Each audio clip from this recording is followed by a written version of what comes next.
Hey guys, welcome back. So I wanted to go over a couple cool things with you.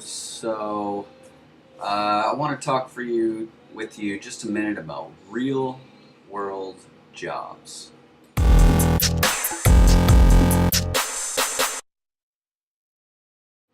So I got a little secret for you guys. I'm actually not a teacher. I'm a graphic designer, an artist. The only reason why Shasta College hired me is because of my experience in doing real world jobs. When I was in college, I really enjoyed the instructors that were actually out there in the field doing this stuff. So I figured I'd show you a project that I worked on this week. Now we're in Photoshop, or now we're in Illustrator. So one of them I did this week recently was a package design for a marijuana company. And I've actually made a lot of money off of these marijuana guys now that it's legal in California. If this is offensive to you, sorry. Okay, so this is a box that we did, and I just want to kind of show you what it looks like when the client sends me something. Like the client tells me he's creating a box. He'll send me this shitty picture of a blurry, you can't read any of it, and then they'll send, if you're lucky, they'll send like a real shitty drawing like that, all blurry, not even in focus. And so the job is to take that kind of stuff and make a design. So my questions to him in this phase would be, do you currently have a box manufacturer that you're already working with? His answer, yes. And then I tell him, I'm going to need the manufacturer template for this particular box. Upon that request, they will provide something that looks like this. They, meaning the box manufacturer company, this is a template. So all the orange that you see here will be where the die cuts and stamps out the cardstock material. Prior to that, it will be printed on a flatbed printer or some sort of printer. In this case, it will also be foil embossed, so it's like chrome.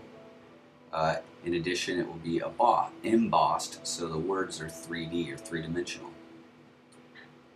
All the blue lines are fold lines, where the box will fold. Okay? So that's what a template is.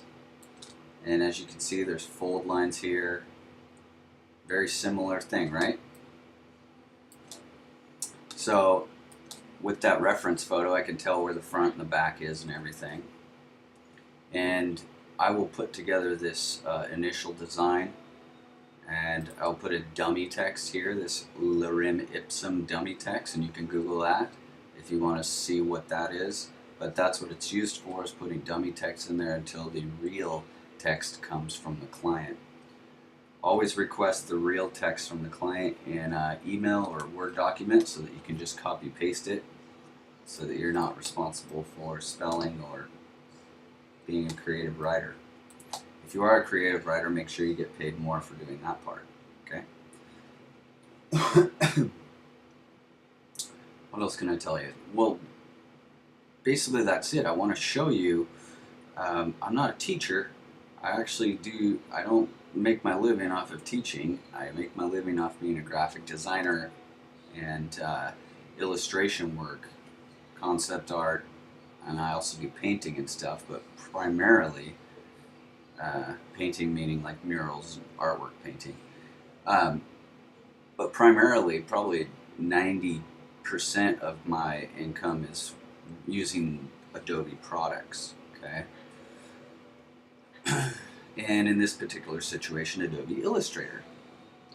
So we'll get, the client will look at this, they'll give me revisions. Actually, I just got revisions back this morning, and you can't be offended by revisions. Get used to revisions, expect them, and it's going to be quite rare if you get it right the first time. Just get used to revisions. Okay, if somebody doesn't like it, don't get your feelings hurt. Just do them. Don't complain. Some people have a tough time with that. Some people don't. I don't. I could care less. So just have no emotion when it comes to your design. It's not your design. It's your client's design. Give them sound advice and steer them in the right direction, but remember, it's not yours. Okay, so that gives you a good idea about a real world project. I usually like to have about 6 to 12 projects going at any given time.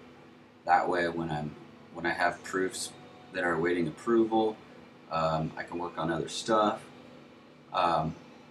Also, the reason why is because I have ADD real bad and I like to have different projects going on, and it helps with that. Also, if one gets killed or two gets killed, then the projects, then you got others to fall back on. So always have your pot stirring with tons of gigs going at the same time. It's better for you to be a little bit behind and backed up than to be high and dry. So there's your daily advice. The only reason why I'm giving this to you is because a lot of you are going to be entrepreneurs. A lot of you mentioned wanting your own business. A lot of you have mentioned actually being graphic designers and branding designers. And so I thought it would help to see some real world stuff. I'll try to do it once per week, showing you some of the projects that I worked on in that given week. Okay, thank you for coming. Appreciate you.